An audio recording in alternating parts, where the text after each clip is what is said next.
Hello everyone and welcome to the Unit 10 podcast. In this lecture we're going to be exploring the massive political and cultural changes that followed the First World War. We're also going to step back in time and take a look at the Russian Revolution of 1917, which was not only a turning point for World War I, it would also usher in a new political order and give rise to the Soviet Union. We'll also see Germany struggle in the post-war years under the harsh terms of the Treaty of Versailles, and we will also see the beginnings of a new political movement called fascism, a movement which will foreshadow the terrible things to come in the 20th century.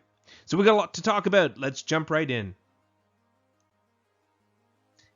The learning outcomes in this unit are: number 1, describe the Russian Revolution and the rise of the USSR. Number 2, understand the cultural changes of the Roaring Twenties, including the origin of mass society. Number 3, describe the political concept of fascism and the rise of Mussolini. And number 4, understand the economic and social problems of the Weimar Republic and post-war Germany. So I want to begin by talking about Russia prior to the Russian Revolution. So the one thing you want to think about with Russia is by the time we get to the 20th century, Russia is an anomaly. It's weird compared to the rest of Europe. Whereas the rest of Europe, since the French Revolution and the Enlightenment, has underwent a series of massive social and economic transformations, such as universal male suffrage, such as the Industrial Revolution, such as the burgeoning middle class, the beginnings of public education, all of that. None of those things are really happening in Russia. Russia, at the turn of the 20th century, is economically and socially backward, at least in comparison to many other European countries. It's one of the few places in Europe where there is essentially a version of absolutism still in existence. So in Russia, the king, or as they're known in Russia, the Tsar, has complete autocratic control of the country. The other thing that makes Russia different is that we don't see the massive demographic changes that we see in other European countries that have happened since, say, the 1700s, which saw lots and lots of people move from the countryside into cities. So instead, the vast majority of the population in Russia is still peasants. That means that they are still directly involved in agriculture. They're looked down upon within Russian society. They're sometimes referred to as the dark people. And they're not just peasants. They're actually still part of a medieval institution known as serfdom, at least until the 1860s, which is really remarkable because in other places, serfdom really disappears by the year 1500 or shortly thereafterwards. In Russia, compared to the rest of Europe, there is only a very, very, very small middle class. And this is largely as a result of the fact that there has not been the same amount of industrialization in Russia as there has been in other places, and a very small aristocracy. So what we have is a population of almost entirely peasants involved in farming, and a very, very, very small middle class who live in cities, and a very, very small aristocracy. That makes Russia very, very weird by the time of the 20th century. So this is not to say that the leaders of Russia didn't recognize that Russia needed to change and it needed to modernize. Certainly there were attempts to do so. Industry had developed very slowly, though, in comparison with the rest of Europe. However, there were some major steps forward. In 1861, we see the emancipation of serfs. So serfdom is an institution really in the rest of Europe disappeared at the end of the Middle Ages. Serfdom is essentially where you are born into a type of servitude, not quite slavery, but you have to be a farmer, you're not allowed to be anything else, and you have to live basically in the same village for your entire life. I mean, that is essentially what serfdom is. And it had long since disappeared in the rest of Europe, but in Russia it continued to exist until finally in 1861, in a pressure to modernize, the Tsar finally emancipated the serfs so that people now had freedom to move if they wanted to, for example. And the Industrial Revolution can't happen unless you have people moving from the countryside into cities because you need that workforce. The race for Russia to industrialize really did come at a terrible cost. In the last decades of the 19th century, we see several famines and we see increasing numbers of uprisings as a result of the famines and also as a result of the pace of change being imposed upon the population. Nevertheless, Russia, though, does achieve some remarkable steps forward, and it doubles its industrial output between 1900 and 1913 on the eve of World War I. So this is still a lot of catch-up, though. Russia is still far, far, far behind other European countries, and the pace at which the autocratic leaders tried to push these changes through meant that there was a lot of suffering that went along with it. So if Russia needed a stark reminder of the weak state that it found itself in the 20th century, well, it got it in a war with Japan. The Russo-Japanese War of 1905 would be an embarrassing defeat for Russia. So Russia had been expanding out further eastward since really the 16th century in the reign of Ivan the Terrible, and they had moved into the region of Manchuria. In that position, they were finding themselves butting up against, in the 20th century, with the rival Japanese Empire, which was also on an expansionist bent. So really this war was fought for whether Russia or Japan would be exerting dominance in the region. Japan, however, unlike Russia, had really completely transformed itself in the past 50 years. Since the Meiji Restoration, which was a modernization movement named after the royal family of Japan that began in the mid-19th century, Japan had successfully industrialized and had successfully transformed itself into a powerful militaristic state. And the victory of this war against Russia had really proved to the world that Japan was not only a powerful industrial state, it was arguably the most powerful non-Western industrial state in the world by the beginning of the 20th century. So at the same time that Tsar Nicholas II was trying to deal with his ongoing conflict with Japan, he also had to deal with numerous domestic issues which were continuing to erupt all over the place in Russia. And part of this has to do with the pace at which Russia was trying to catch up in industrialization. So industrialization was finally able to take place in Russia, partially because of the emancipation of serfs from 1861, and that meant that peasants could move from the countryside into cities and actually start to work in factories. However, the working conditions in Russian factories was nothing short of horrific. It was completely unsafe. Workers were paid barely any money at all, and they were expected to work incredibly long hours, 15 hours or more in many cases. And so all of this erupted in a peaceful protest of workers in St. Petersburg on January 5th, 1905, in a bid to try to force some changes. The Tsar, however, reacted with a very heavy hand, and he ordered his troops, his soldiers, to open fire on these peaceful protesters, and ultimately killing hundreds of them. The event became known as Bloody Sunday, and it sparked a short-lived uprising that spread across the country. We saw similar protests taking place other places in St. Petersburg, in other cities such as Moscow, and this almost teetered into a full-scale revolution.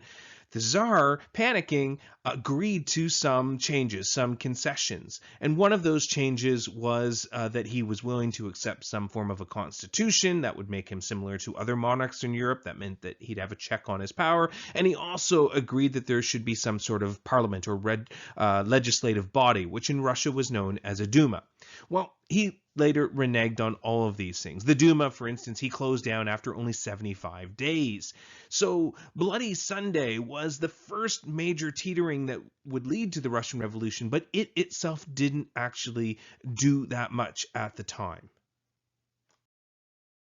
So ultimately, it would be World War I that would really push Russia over the edge and into revolution. World War I, in short, proved to be absolutely disastrous for Russia. Russia really was in no position to be fighting a modern war again. After its embarrassing defeat against Japan in 1905, really war was the last thing that Russia needed. However, Russia joined the war along with its allies France and Britain against Germany. But the government was unable to mobilize the same way other countries could. It couldn't participate in what we talked about in the World War I discussion, total war. It couldn't do that. It couldn't mobilize its population the same way other countries could, because it just wasn't the same level of industrialization in Russia as there was in other places. It was going so badly, with soldiers not having enough rations, without having enough weapons. In 1915, the Tsar actually took personal command of the armies. Here you see an image of him inspecting the troops. Not that this helped matters at all, because Nicholas really had no idea how to run a successful military campaign. The bureaucracy was unable to organize or supply the troops properly at all. There are stories about Russian troops essentially going into battle, going over the top in trench warfare without even guns, if you can imagine, or certainly without bullets or proper clothing for war. So it was a disaster. It was incredibly unpopular at home. There were constant shortages of food and weapons, and it's really this war which finally is the spark that starts the revolution. So by late 1916, the war is going very, very badly for Russia. They can't supply their troops on the front lines, and they don't really have enough food for anybody back home. In the remaining months of 1916, there was pretty much a never-ending series of food protests that were taking place in the major cities of Russia, and the Tsar found himself pretty much incapable or too incompetent to be able to respond to any of those things. On top of everything else, the Tsar started to lose the support of the bureaucracy and even the noble class because of a brewing political scandal. That scandal involved a man named Grigory Rasputin. Now, maybe you've heard a little bit about Rasputin before. Perhaps you've seen the Disney movie Anastasia, which has a character, Rasputin. He's the evil wizard monk in the movie. Well, the reality is the real Rasputin was far more interesting than anything that Disney came up with. So Rasputin is a bit mysterious. He styled himself as a monk, but he was sort of a mystic as well. And somehow he managed to ingratiate himself with the royal family. And the way he did that is he claimed to have special magical healing powers, that he could help the royal family's heir to the throne, the son of Nicholas II, Alexis, who was just a little boy at the time. And he had a terrible condition that he was born with, hemophilia. Now, if you don't know what hemophilia is, it's a condition in which the blood won't clot. And this means that even a simple scratch or a cut can be life-threatening because it will bleed uncontrollably. While there are treatments for hemophilia today, at the beginning of the 20th century, it was pretty much a death sentence, and nobody really expected that the heir to the throne would actually live long enough to be able to sit on the throne. So Rasputin somehow said that he had healing powers, and the royal family believed him, and over time he became closer and closer to the royal family. And the bureaucracy and the nobles, well, they resented this closeness. They felt that Rasputin was usurping their rightful position as advisors to the royal family, that he was blocking lines of communication. There were all kinds of rumors that maybe Rasputin was even having an affair with the empress. My goodness. So he was hated, to say the least. I mean, everyone outside of the royal family thought he was an evil, weird-looking monk, and they wanted to take him out. And so that's exactly what happened. A group of nobles led by Prince Yusupov on December 30th conspired to assassinate Rasputin. And here's where the story gets even weirder. So Yusupov invited Rasputin to dinner, and he fed him cake, which had been laced with the poison cyanide. And so Yusupov was there, and the other conspirators were there with him, and they watched Rasputin, eating all these cakes, and then nothing happened. And we're like, what's going on? We thought we put poison in. So they had a backup plan. They also had laced the wine with poison. So they started, pouring Rasputin all these glasses of wine, and Rasputin kept downing these glasses of wine with cyanide in it. And again, nothing happened. It's like the poison wasn't taking effect. Well, Yusupov decided that he was too impatient to wait any longer, and he pulled out a gun and shot Rasputin in the chest. Rasputin falls back, lying on the ground. Everybody thinks that he's dead. So they decide that they need to cover up their crime. So one of them takes Rasputin's coat and shoes and takes them outside to make it seem that Rasputin had left and had gone home. And then they came back to deal with Rasputin's body when suddenly Rasputin stood up off the floor and attacked them. And so then all the conspirators had to basically beat Rasputin, stabbing him with knives. And eventually, after a whole lot of mayhem, Rasputin finally died. But oh my goodness, he was hard to kill, and this has just become a legend ever since then. Well, all of this is happening in late 1916. To say that the government of Russia is in a good place would not really be true at all. So it all comes to a head just a couple of months later in February of 1917. So the Tsar was really only just clinging to power at this point. And the revolution, the February Revolution as it became known, began as just yet another food protest. In this case, it was by peasant women in Petrograd. However, when the Tsar did his predictable thing, he ordered soldiers to shoot on the protesters. The soldiers refused to do it. They refused to shoot them, and they joined them instead, and it turned into a full-scale riot. The Tsar was forced to abdicate, and his family was placed under house arrest. This is it. This is the beginning of the Russian Revolution. In many ways, it takes a similar course that the French Revolution had over a century earlier. So initially, power is based on a provisional government, which is taking the form of the Duma. Now, the Duma, if you recall, was this legislative body that Nicholas had flirted with a little bit in 1905. And now the Duma now is taking full control. Now, it's really important to remember this initial revolution is not a communist revolution. The Duma is made up of many different competing interests. They are mostly made up of this small but wealthy middle class, and they have competing ideas about how they're going to reshape Russia. So the very first form of the revolution was not a communist one.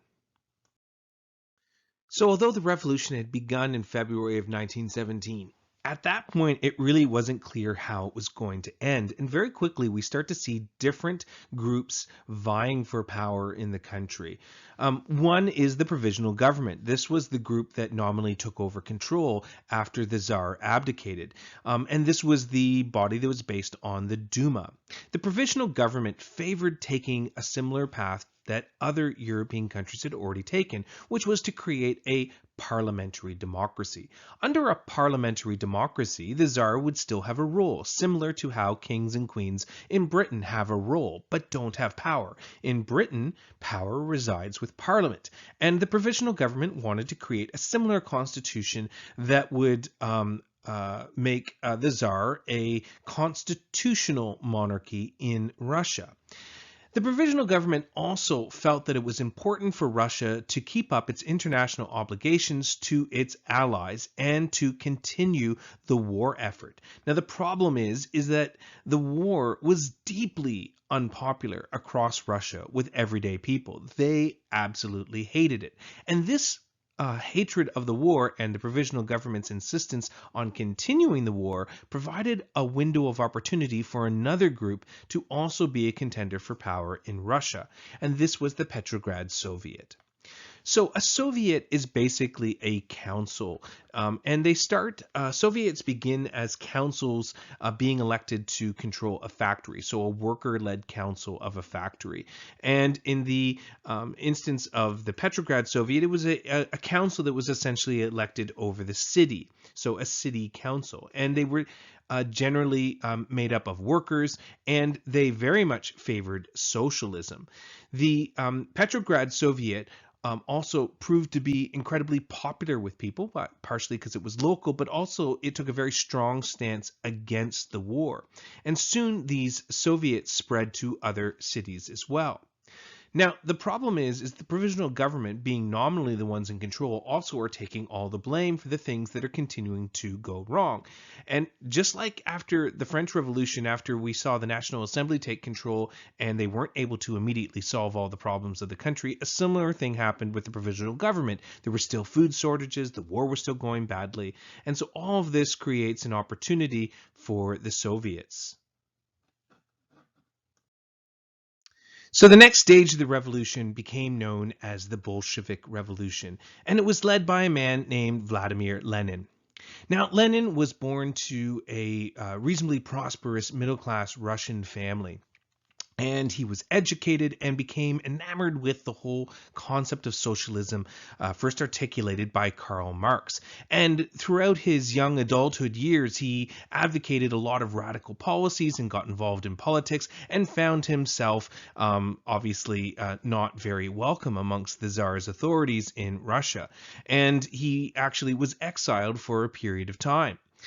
When he was in the rest of Europe, he continued his studies of Marxism and continued his correspondence with other revolutionaries back home. And once the February Revolution took place, he came back in an effort to lead his group, the Bolsheviks, working through the Petrograd Soviet. And they were able to topple the provisional government in the fall of 1917.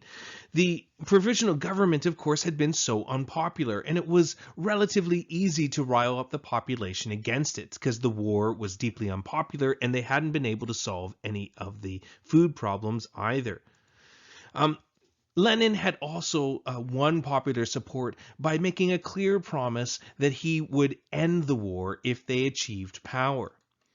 And they saw their seizure of power as not just simply a means to getting towards a constitutional democracy similar to what you see in other Western countries, but rather a chance to completely remake Russia in a completely different model. They saw the seizure of power as their first step in a worldwide communist revolution.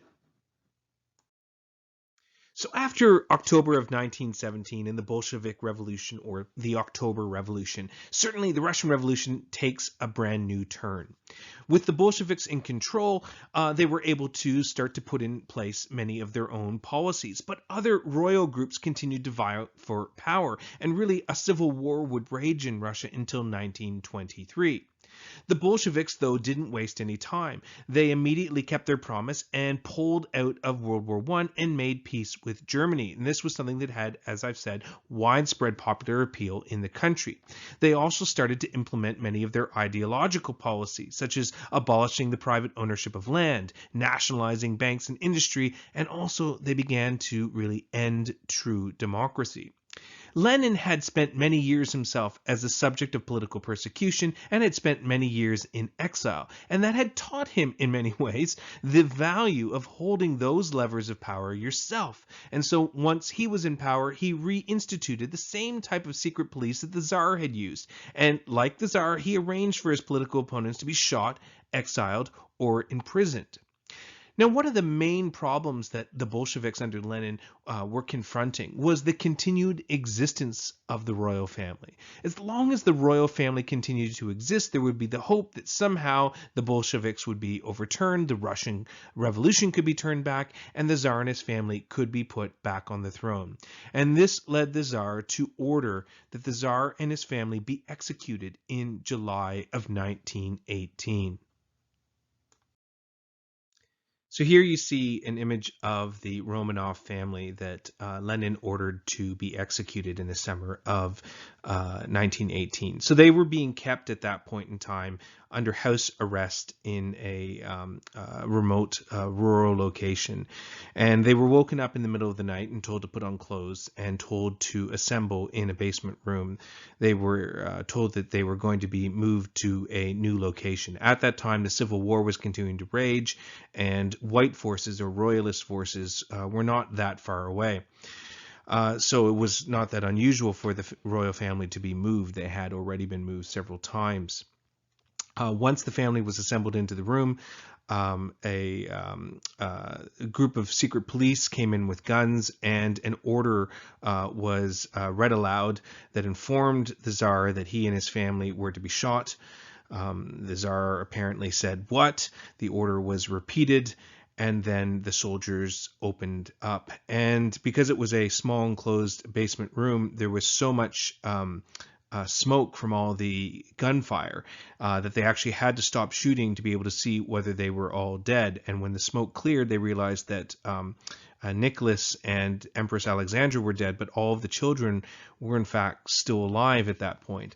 And so then they resumed shooting again. Part of the problem was that the daughters had diamonds sewn into their clothing so that they would be able to have something to barter with later at some point. And the diamonds had actually acted as a bulletproof vest to a certain degree. And so the soldiers then were forced to use their bayonets as they dispatched the last of the children. This is actually an image of the basement room where the Romanov family were executed. So here you see a map of the different areas that had at one point been a part of the Russian Empire. The area encircled with red is the area that at the beginning of 1918 was controlled directly by the Bolsheviks under Lenin. By 1923, the Civil War had finally ended with the Bolsheviks firmly in control.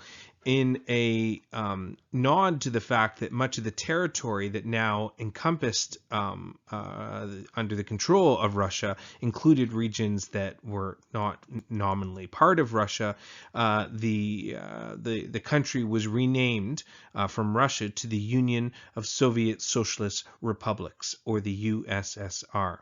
And so thus, in the early 1920s, the Soviet Union was born. Although the Soviet Union was now a thing, Vladimir Lenin did not live really very long to be a part of it. In 1924, Lenin suffered a serious stroke and he died. The death of Vladimir Lenin provided the first real crisis for the new Soviet Union in terms of who would be his successor. So that successor would ultimately be Joseph Stalin. So when Lenin died in 1924, there were really three individuals who were most likely to succeed him, three rivals, if you will, for the Soviet leadership. They were Nikolai Bukharin, Leon Trotsky, and Joseph Stalin. And they are actually all in this photograph here, carrying Lenin's coffin. So over here we have on the left, we have Leon Trotsky. Over here, we have Nikolai Bukharin over here in the background. And here we have Joseph Stalin here right up front. Now, we're going to be learning a lot more about Joseph Stalin in the next week's podcast. But suffice to say, he got off to a pretty brutal start, which would define his entire leadership of the Soviet Union. So he immediately had his rivals killed shortly after achieving control. And then he began what became the first of many 5-year plans. Stalin's 5-year plans called for the rapid industrialization of the economy with an emphasis on heavy industry, and it set goals that were really completely unrealistic, such as a 250% increase in overall industrial development and a 330% expansion in heavy industry alone. Stalin would try to achieve these goals through the brutal oppression of the Russian people, which would basically become a theme for the next several decades in Russia and the Soviet Union. Okay, so let's turn now from Russia and see what happened at the end of World War I for the other Western countries. So we're now picking up where we left off last week. So the aftermath of World War I really begins with the signing of the Treaty of Versailles in 1919 in Paris. So the Treaty of Versailles, as I have already said, was really not a great treaty. First of all, it was heavily punitive and blamed Germany entirely for the war. And as we've already learned, World War I was not caused by one country. It was caused by a number of different reasons all happening at the same time. And to really pin it all on one country is more than a little bit disingenuous. However, Germany was the loser, and the winning countries wanted to blame Germany for it all. Germany forced to suffer a massive loss of territory and other really humiliating conditions, like not being able to have a military, and also worse of all, I suppose, for the economic conditions that would follow in Germany, they had to make these huge reparation payments to the victor countries, namely France and Britain. And this is partially because France and Britain had gone into such huge debt to pay for the war that they really needed somebody else to pay it for them. But of course, Germany had also gone into debt during the war. Well, you can see where this is headed. It will be ultimately one of the contributors for the Great Depression, but that is yet to come. So suffice to say, this was not a great document. It was an unfair document in many ways, and a lot of the problems that happened in the 1920s, 1930s leading up to World War II, you could blame partially on the Treaty of Versailles. In any respect, it did mark the formal end of World War I. So, what's next? What happened after the war?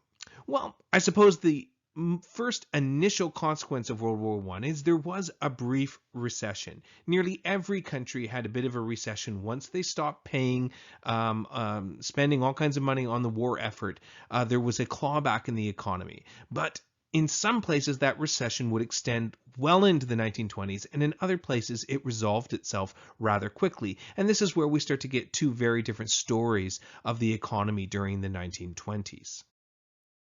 Well, I know a lot of the time we complain about 2020 being a bad year, but I have to say 1918 was probably a pretty bad year too, because we had just finished the most bloody conflict in human history, and we were about to get into the worst epidemic in human history.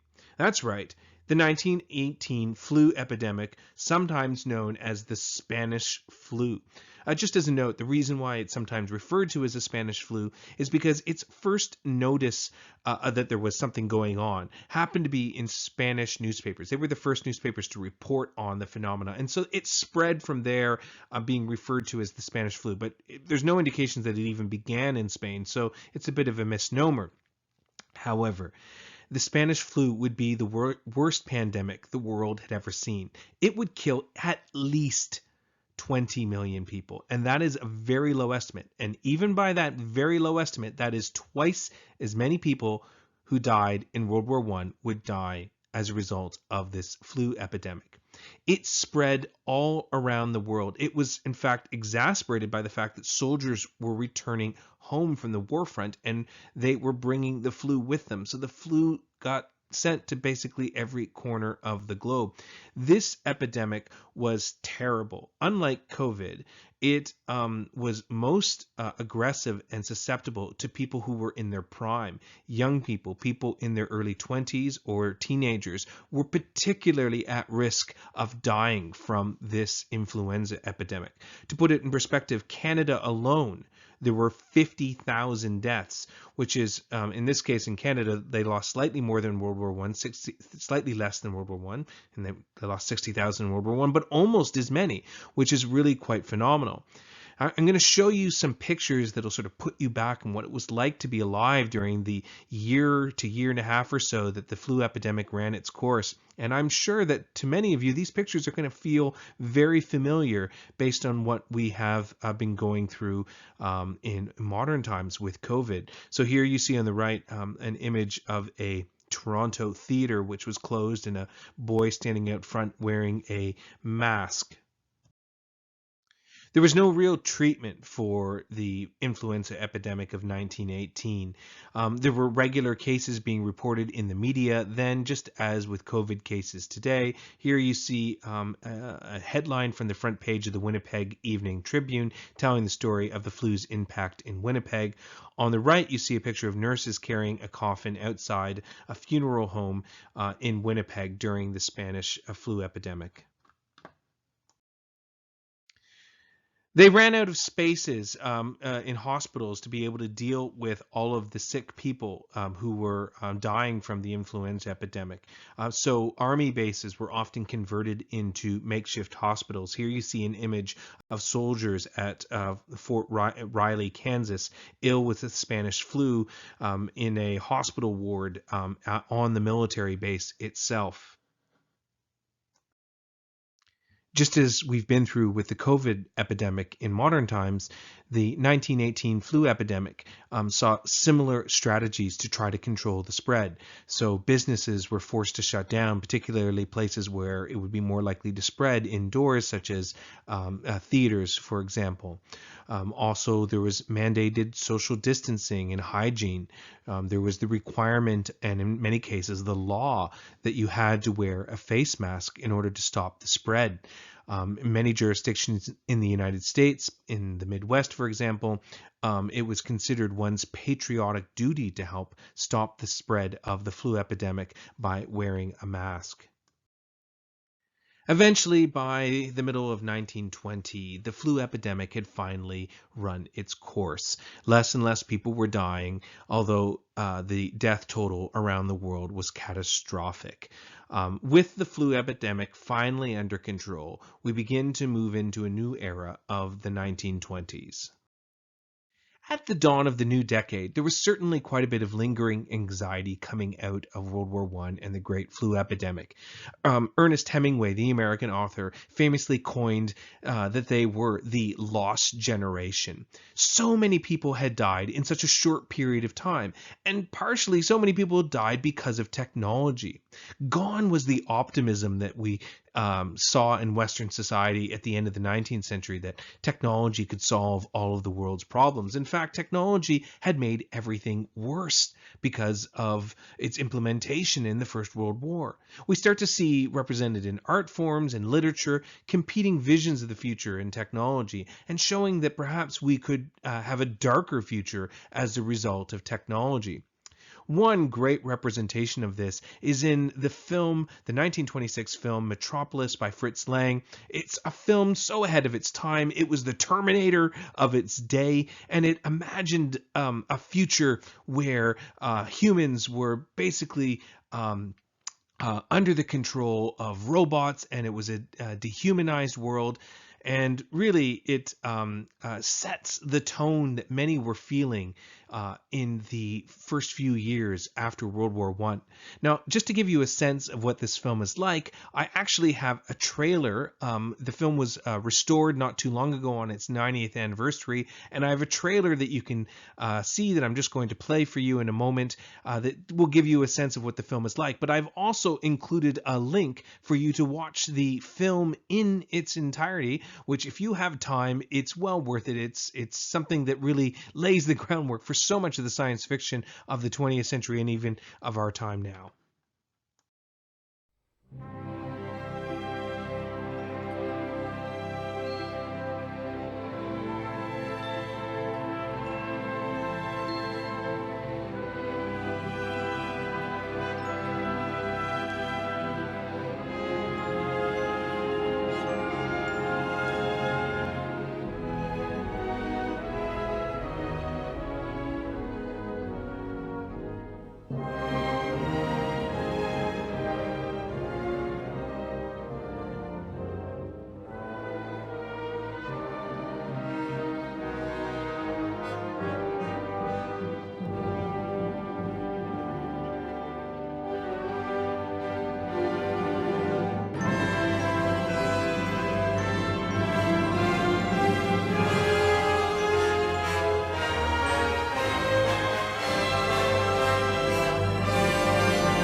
So Germany following World War I was a completely different place.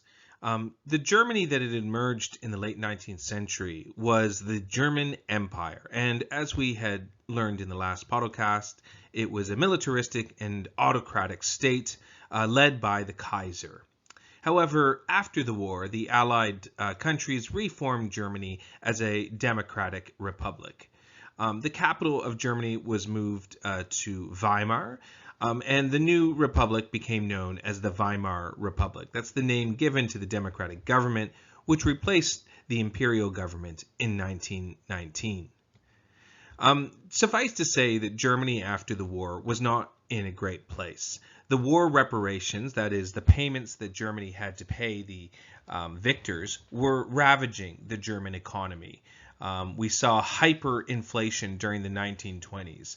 For example, there you see a picture of a 1,000 mark note, and because 1,000 mark was essentially worthless, it has been overstamped to be a 1,000,000 mark note.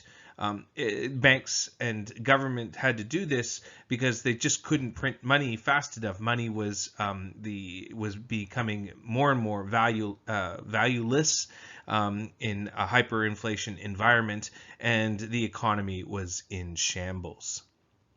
In 1924, the United States led a movement to try to stabilize the German economy. It became known as the Dawes Plan, named after the Vice President of the United States that spearheaded the movement to see it happening. And essentially what the Dawes Plan did is it tried to mitigate some of the worst effects of the Treaty of Versailles.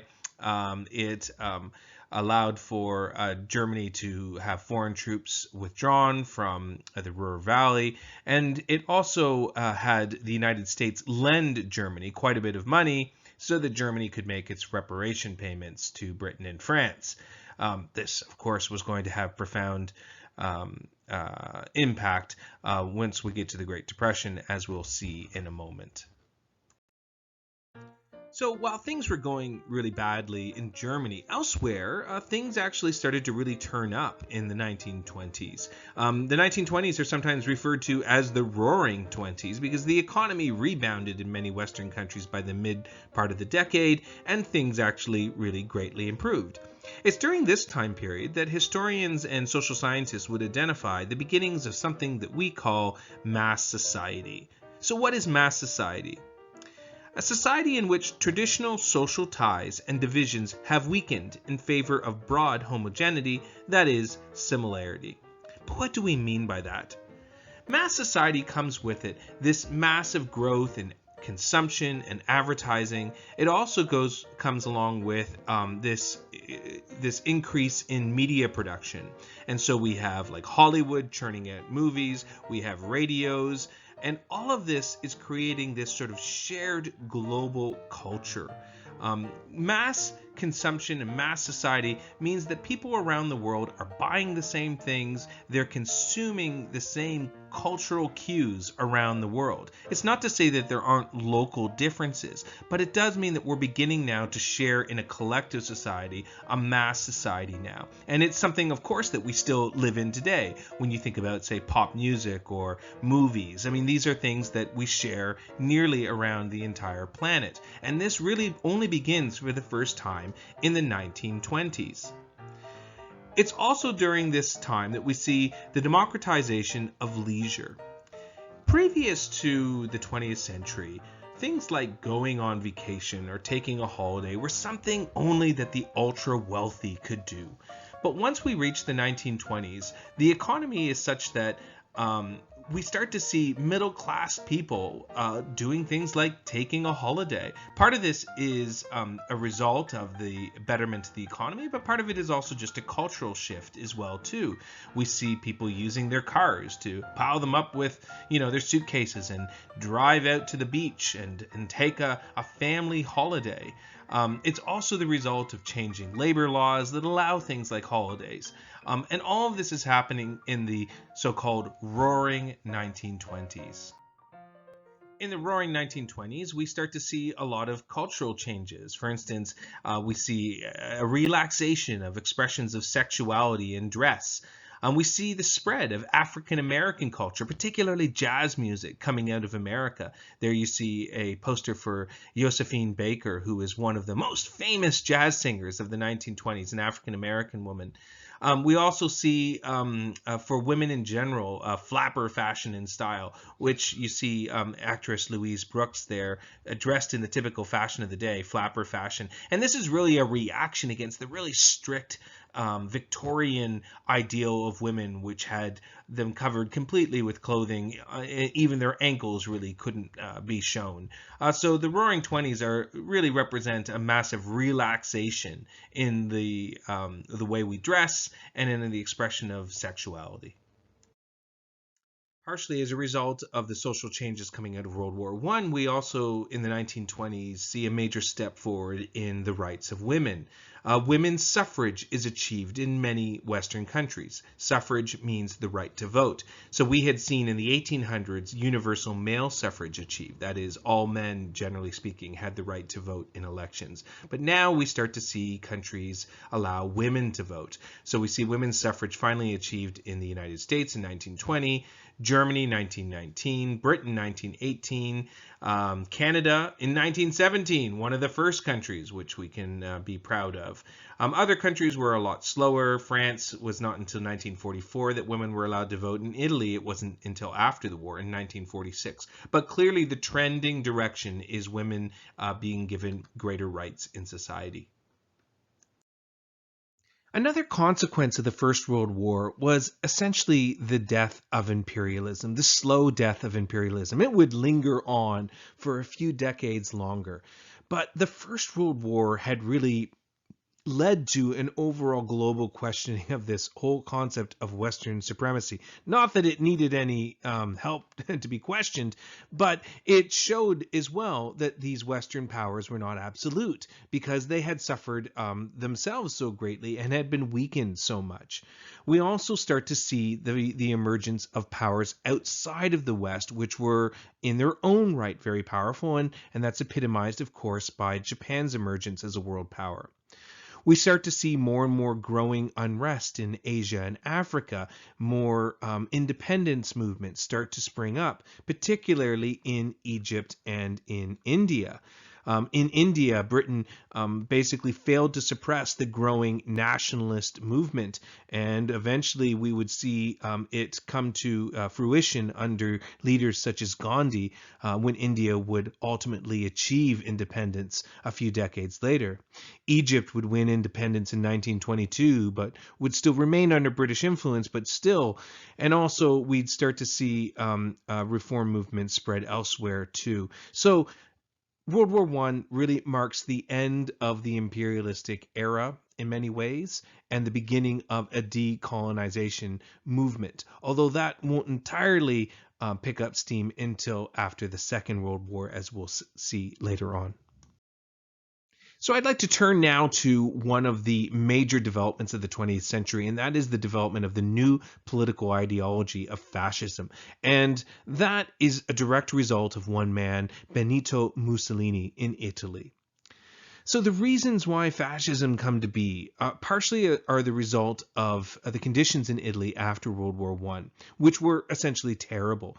Italy was in a major economic recession after the First World War, and this is partially the result that it was not given anything like France or Britain at the table at the Treaty of Versailles. Italy had been on the winning side, but because it was such a small, weak country, it wasn't really much of a important person at the Treaty of Versailles.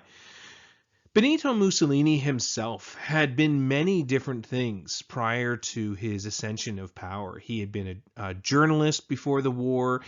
He had worked in various capacities, and he originally was enamored with the concept of socialism, Marxist socialism. However, over time, he began to believe that it wasn't the answer to society's ills, and he developed the concept of fascism as an alternative to socialism and also as an alternative to conventional democracy, which he saw having many faults as well. Benito Mussolini eventually, though, used democracy to come to power, and he became Prime Minister of Italy in 1922.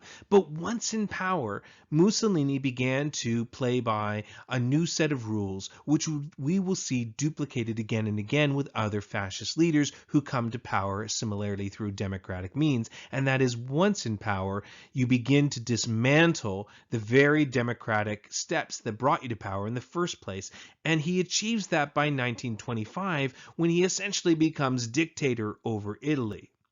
And here you see one of the most characteristic representations of a fascist leader, and that is its association with the military. So although Benito Mussolini, was not a general himself, he will often see him wearing a militaristic outfit, a uniform, and this will be a characteristic that we will see in all fascist leaders.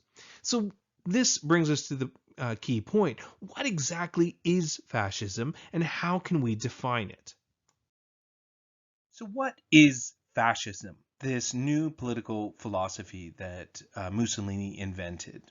Well, the word itself is derived from the ancient Latin word fasces, which was a bundle of sticks attached to an axe. In ancient Rome, it was used as a symbol of a magistrate's power. It would have been something that he would have held.